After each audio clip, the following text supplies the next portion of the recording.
Thank you for joining us on Talking Security with Caliber. One of the things that we do on this podcast is try to bring you experts, people in the security field that want to bring to you a level of experience that they have. And today we have Sean Jackson. So Sean, thanks for joining us. I appreciate you being here with us. Thank you for having me. This is it's an honor to be on your podcast. Yeah, and thanks. And you know, Sean, you and I go back a ways, right? I mean, I vaguely remember, you know, meeting. I don't remember if it was like at a B-Sides in Salt Lake or where it was, but somewhere along the line, we met. Yeah, I don't remember, man. I'm pretty sure it was a B-Sides in Salt Lake City. I helped organize those, and so I kind of shook hands with everyone and met everyone, and I think you may have sponsored us, and so yeah, that's why you'd have my attention. Yeah, and you know, it's funny we talk about those things. That I remember that because that was the very first one, B-Sides in Salt Lake, and we had a guy that spoke for us that was just a young kid that was kind of an intern at our company, and I just remember him start like showing people like how to hack Xboxes and like all this stuff. And as a corporate guy, I'm sitting there going, oh crap, this is going off the rails. I mean, it was great for everybody that was there. They loved it. Like where the people were like, hey, wait, how did you do that? You know, as he's like showing a game and like that. But as a corporate guy, I'm like, this isn't the image that I want. And then I just remember, for Caliber. For Caliber, and it was like, you know, but you kind of live and learn. And then I just remember like it turning into this like kind of pseudo conference with our concert with dual core. Remember that? It was just like, dude, I love memories like that just kind of go back to the old days of like of stuff and it was just crazy. I just remember the other thing was just that dual cores there, and it was like they were singing, and it's like it was just a bunch of guys. I don't think there was a woman in the crowd, and it was just right. bunch of dudes. Yeah. Anyway. Yeah, we've improved the security, the willingness of people to come out in Utah now. I think we've got a better name for it. So yeah, B-Sides and then St. Con. Those are two really good ways to reach out to the community, and there's a much better representation of minorities nowadays. Oh yeah, and that's great. You know, I mean, you know, that's not what we're here to talk about, but it's cool that we could talk about whatever we want to talk about, right? Right.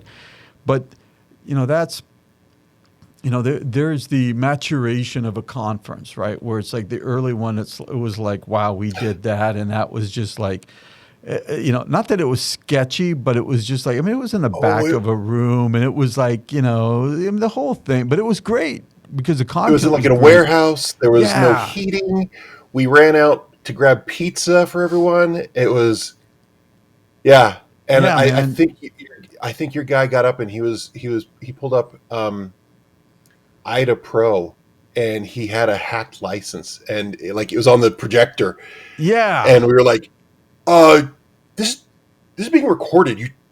Do you have a normal login? And we're like, gosh. You know, what do you do, man? I mean, you know, you live and you just experience, and you just kind of like, So, you know, well, and looking back, I think his presentation was perfect for the venue, for the environment of just like you said, the dudes. Yeah, it was, and you know, if you ever want to want the story of like the trajectory of where that individual went and the kind of the stuff, there's a whole additional story. I'll tell you off of this someday, but you know, I met him when he was 16, and now he's like 30 something, and he's you know, I mean, he acted like a 16. I think when he did that, he was like 18 or 19 years old. He acted like that. And now he's like this really great guy, professional and that. And, you know, sometimes we just got to allow people to like have those moments in time and not like stamp it and go, that's who you are when you like become an adult and like, you know, like, So, well, isn't that where we all start in security? We get into it and our eyes are just opened and there's a whole world here. and you see people who are doing what you think is most cool, and you try to be like them, and you also you just look at things and say, what else could I know you designed this tool to do this? What else can it do? Yeah. And you start to think that way, and then you find things that are really cool and you show them off. Then later on you go, yeah, okay, everyone likes to do those things, but not everyone's good at it, and that's not really what people need.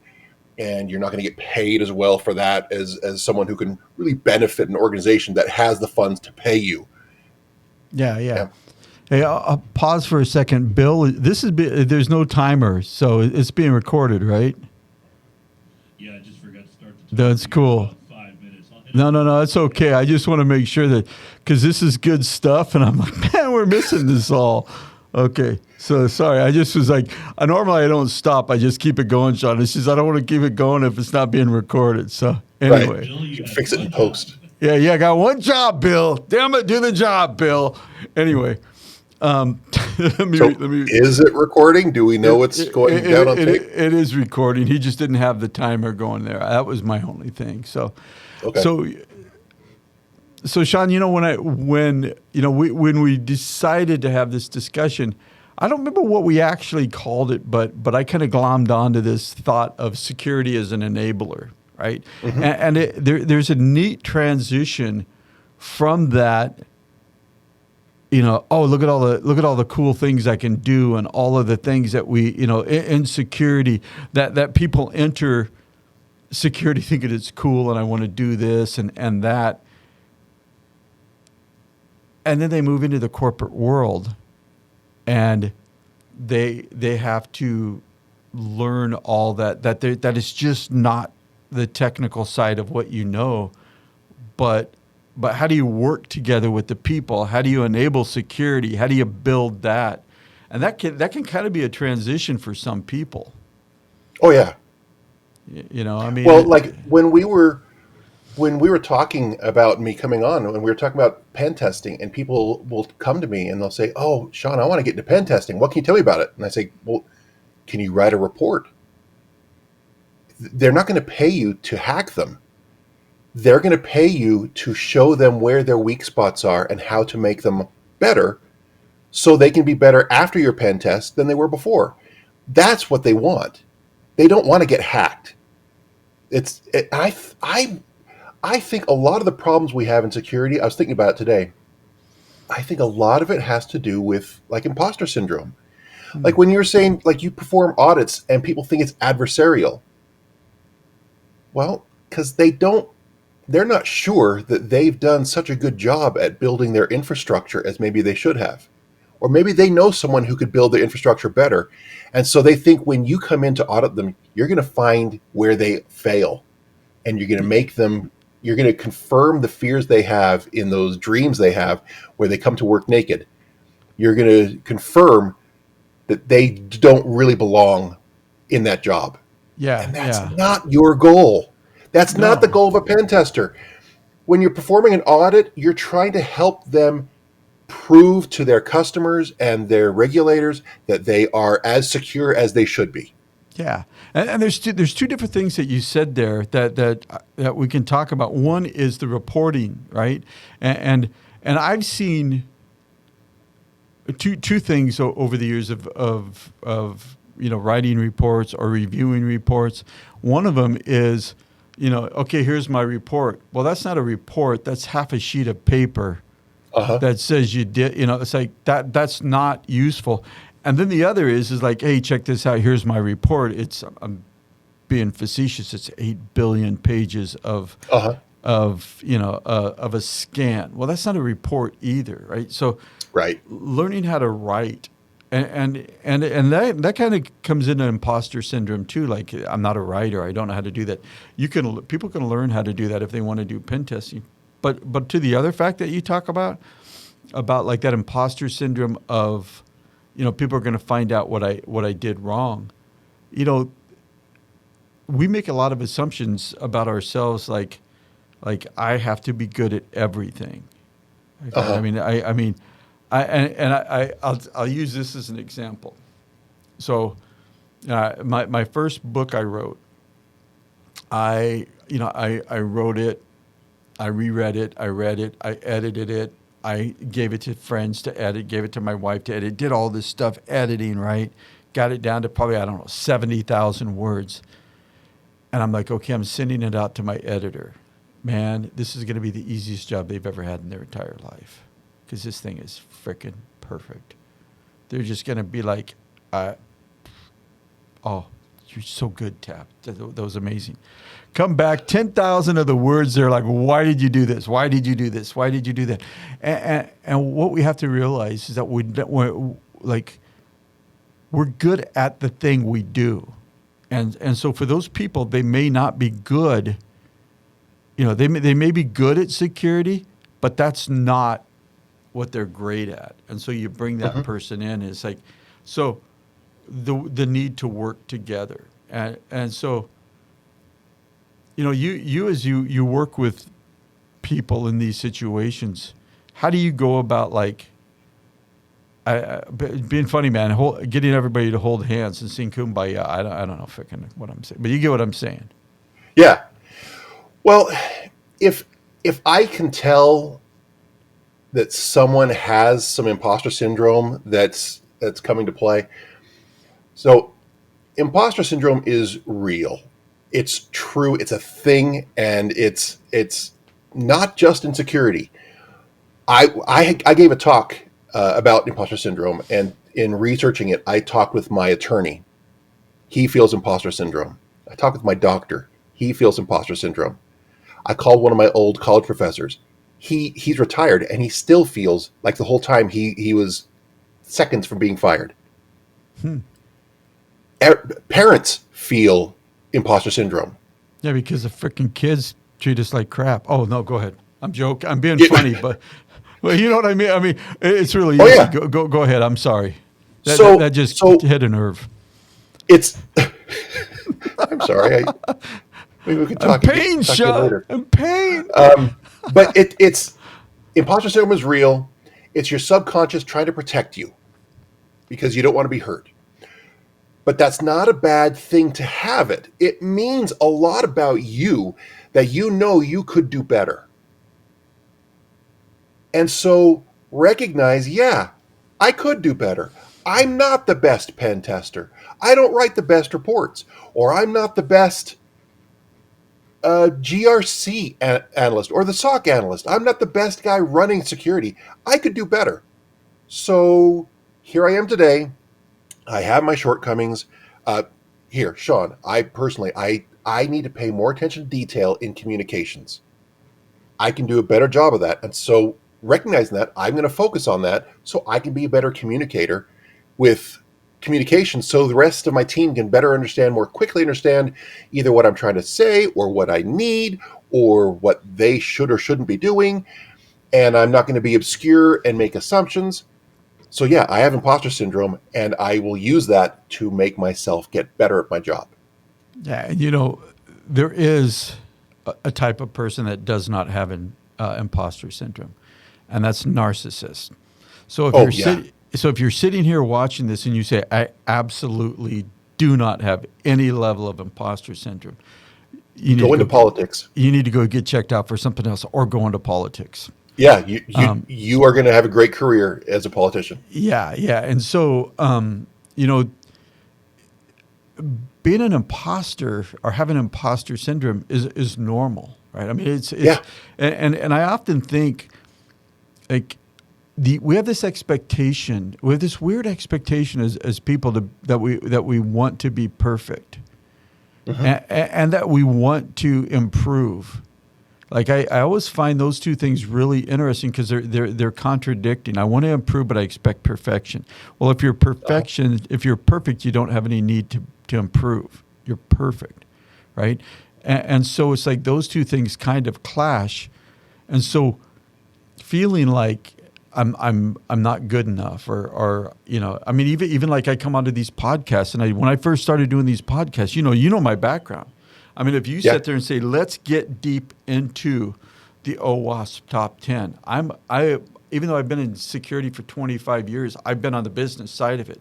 So as soon as you say, let's dive deep into the OWASP top 10, I'm going to go. I think I can remember a couple of them. Uh-huh. And all of a sudden, and so that imposter syndrome kicks in when I started doing this podcast, because my first thought was, I can't do this podcast.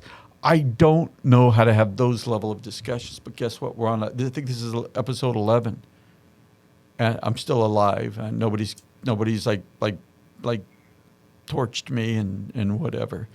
But how do people? What's your suggestion to people that like when they're looking at doing that to become better at expecting someone to help them improve their security posture, because that's really all that we're really interested in doing, right? Is doing that. Well, you need to be good at, or get better at, knowing yourself and being okay with not being perfect. And it's important to surround yourself with people who are okay with you not being perfect. There was something I learned once when I was back before I was in security, and I was still a web developer, and I got hired, and I could see that I was the shortest guy in the totem pole, and I did not have the skills of those people around me. And I felt horrible. I felt like a mistake had been made. And I went to my boss and I said, I'm sorry. I may have given you the wrong impression, but I don't belong here. And he said, I know you don't belong here. I want you to succeed. I want you to grow and do better so you can become one of my best. And I was just floored. And I thought that this guy would take a chance on me, and he would create an environment where I could grow and be surrounded by people who were rock stars, and I could learn from them and I could become better. I was like, wow, what an opportunity. Now, sadly, employers like that are rare. Yeah. But that's the environment you need. And it's not always the employer. It might be who shows you the most love. Parents aren't always good with kids making mistakes. So sometimes you'll find someone else who will support you a little more than the parent in a different way. Yeah. Parents have unending love, but they show it in funny ways. Yeah. And there's a couple things that resonate with me with what you said. One is that between you and that boss, that manager, there was communication, right? I mean, you expressed inadequacies, and the other part is that you had somebody that was a mentor, somebody that was there to like, hey, I understand. So there's the communication back and forth, and there's that mentorship. One of the things that I find for me as a leader is that I have my greatness is when I realize that my vulnerabilities are actually my strength. That I can say that I can walk in and I'll walk into my team sometimes and I will say what I know everybody is thinking is like, not a dumb question, but like a lowball question. Like maybe he should know that. And what I'm really trying to do is I'm trying to open it up to saying if I'm gonna be vulnerable enough to ask a question at this level, you need to be vulnerable enough to ask that question at that level. And I think it's on the flip side, if you're the person that's going in, like if Caliber's doing a pen test, it's up to us to go in there, and because often what will happen is it'll be us as the pen testing company, it'll be the security department, and then there'll be like, let's say the developer, the lead developer, and so we're having this discussion, the two of us. Oh, let's bring in the developer, and the developer comes in, and they're like, I'm in the hot seat, right? And we don't feel they're in the hot seat. They don't feel they're in the hot seat, but these guys feel like they're in the hot seat. And so we start asking questions that are security related. And often what we find out is that one of our biggest goals is to help that individual know that we're an advocate, that and I get tired of the word champion, but that we're on their side. Like, hey, if we can make you look good, and we can at the same time help your organization become stronger, then we're doing a better job. But for you, if you're this guy, we're here, this is you, and then this is them. That's also your job, right? Is to bring them, like prepare them, like, hey, you start off and you just say like, hey, this is normal, right? And so how do you prepare them? Oh, it's a great question. So we all know that everyone in the organization is responsible for security. We all say, yes, everyone's part of the security team. Everyone's responsible for security. But at the same time, we also say that all the people are the soft spot. They're the weakest link. Well, they are. And it's not because they are dumb or anything. It's that they have had the least amount of training and the least amount of budget spent on their security awareness training.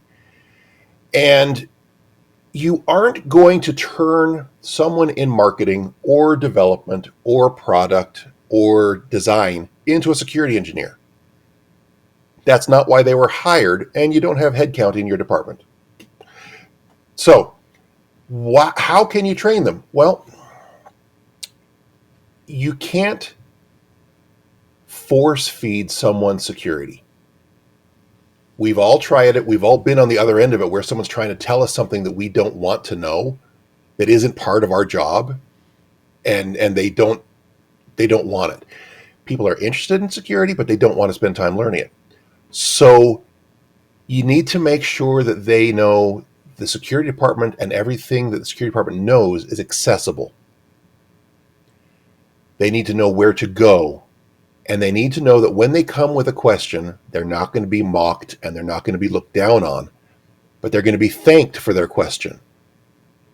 And they're going to have a response that is not insulting and it's not demeaning, but you've got to reward someone for taking their role on the security department seriously. Yeah. And in my organizations, so now I put together every Tuesday afternoon, the first Tuesday of every month, we have 1 hour of open office hours where my entire team gets on Zoom and we just sit there and wait for people to come and ask questions. And sometimes we'll do a presentation. We'll talk about what makes a password safe and why is this password safer than that password. We'll show them Hashcat and stuff and try to just make ourselves available so people can come ask questions and feel comfortable where it's very low key, very, very open and inviting. And safe. That way they feel empowered to take on some security responsibility on a schedule that's convenient for them. They know what resources are available. They know that security is there to support them, not make them look bad. That security isn't going to be the grumpy guys in the corner who are trying to change your desktop to be the My Little Ponies and things. But we're your ally.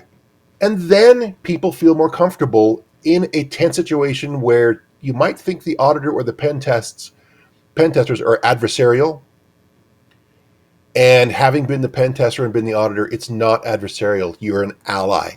You're trying to support them and make them look better. Yeah. So you made me laugh with the My Little Pony thing, right? Yeah. We earned that, and we deserve that that belief or thought that people because I can remember going to a conference one time, and this is I don't remember, like 20 years ago, and all these screens and the at this booth across from us, and just me being me, I walk over and just doot and flip every screen so every screen is upside down, right? And so I and of course like I sit there and watch everybody try to figure it out as they freak out. Then I walk up like the hero and like, oh hey, check this out, boom, and they're like, oh my gosh, thank you. And I'm like, I'm the dumbass that actually caused the problem. We don't need to go into that. But my point is that we mature. This industry has matured a lot, right? Yeah. And we start to realize that. And so like those days of doing the wacky, crazy stuff, or expecting people to never ever click on a link that's bad. I remember one time, and this is probably 10, 12 years ago, where we had done a phishing exercise, and it was a test of like 5,000 people, and 4 people clicked the link, and the security team, like, oh my gosh, how are we going to get that to 0? And I'm like, you had 4. I think 4 is phenomenal. Now, could you go back to those 4 and say, hey, here's some suggestions for the future, because maybe next time you can get it down to 3. And I think that we just have to get better. And so having those, like, whatever you call them, those open office calls, open office hours, open office hours, allows people the freedom to kind of, like, just not feel like security's over there to, like, mock and belittle and to like get on you for every little mistake. Because I guarantee you, as a security guy, you've made a few mistakes that you're like, I can't believe I did that. I should know better. Oh yeah, there was one time when so I work at a startup, and we're lean and mean. And there was one time when I realized we had a problem with our firewall. It wasn't patching properly. And we reached out to the vendor, and they said, oh, well, find a time when you can restart the firewall. And I said, okay, great. Well, I'm connected by VPN from home. Great. If I restart it, it will patch properly. Great. Restart. And suddenly people are on Slack saying, what happened to the internet? I'm like, oh my gosh. Oh my gosh. The firewall takes 7 minutes to reboot. Oh my gosh. All those sales calls, everyone in the office, their internet just went down and they were dropped from all their calls. What have I done? Yeah, we make mistakes. Yeah, I love it. Because we all have those moments. Yeah. Yeah. And so who am I to wag my finger at the sales guy who clicked a link? Salespeople will always click links. You can sit over their shoulder and say, don't click that. And they'll go, what, this? And they'll click it. There's just no way around that. So there are there are decisions and things we can do to clear our throat to make the secure option easier, to make the secure choice more obvious. If you make security an obstacle, you become a problem. They don't see themselves as being more secure. The security team is making their job harder. So we need to be able to figure out a way to make their job easier and make the secure choice easier to make. Mm-hmm. We need to find the best way to make it so when their email comes in, holy crap, right? While you're doing that, I'm gonna interrupt you so you can clear yourself out. So I often will come back, like when people say they need to do more, they need to do better at doing what we say, so we're more secure. We got to do this thing. Often I will come back and I'll say, if we want to be, and we've heard this, and so I'm not, but if we really want to be secure, if we really truly want to be secure, we need to disconnect from the internet. Right. And then they're like, that's ludicrous. And okay, somewhere between your ludicrous and their ludicrous, there has to be a way for us to enable security. Somewhere in there's that balance.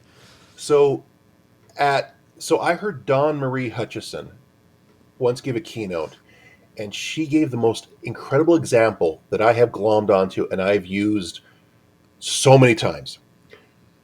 Why do you put brakes on a car? The common answer is so you can stop. That could be true, but the real reason you put brakes on a car is so you can go faster. And if your car is going to go faster and if you have a supercar, you need better brakes. If you're going to have a Ferrari, you need to have amazing brakes. So you can retain control as you're making turns and making adjustments so you don't have an incident. An incident at 300 miles an hour is going to kill you. Mm-hmm. An incident in your workspace might shut the business down. So, security is the brakes. Now, as the security engineer, I could lock that wheelbase down. I could encase it in concrete and chain it to something under the ground, and I can make sure that car never moves. And I've stopped the business. Yep. I've killed the business. So I can't stop the business. I need to enable it to go faster and faster with greater control so it can adjust and make changes as necessary so it doesn't have an incident. And I look at security as that.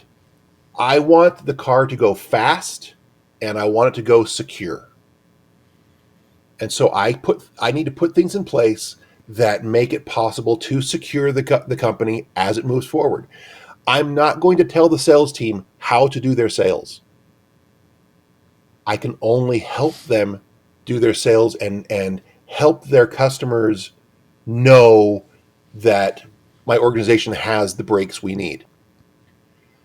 And there's something that's been happening nowadays that ties into the allegory even better. I say, if you can find vendors that have like trust portals, if you can put a trust page up on your company webpage that says, we have these certifications, we've undergone these pen test reports, we abide by these frameworks, we have these kind of controls in our environment, we run these kind of tests against our infrastructure, we run these tests against our CI/CD, we use these kinds of things to manage our passwords, we make sure all the connections are through a VPN, we don't allow split tunnels, and you can have your portal check your VPN to see if you have split tunnels, and you can put all these things on.